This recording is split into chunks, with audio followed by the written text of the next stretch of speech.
ஆதாம் ஏவாளுக்கு ஆண்டவர் சொன்னாரு, என்ன சொன்னாரு?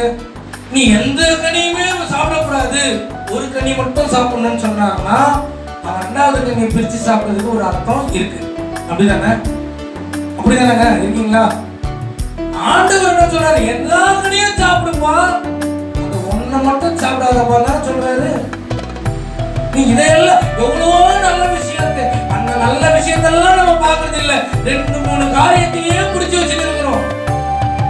ஆனா நான் சொல்றேன், அந்த பாவத்தை விட்டுடு. நல்ல காரியங்களை செய்ய செய்ய தீமையான காரியம் நம்மளை விட்டு அகன்று போகும். தெரியுமா? ஜெபிக்க ஜெபிக்க, வேத வாசிக்க வேத வாசிக்க, நீங்கள் உங்களுக்கே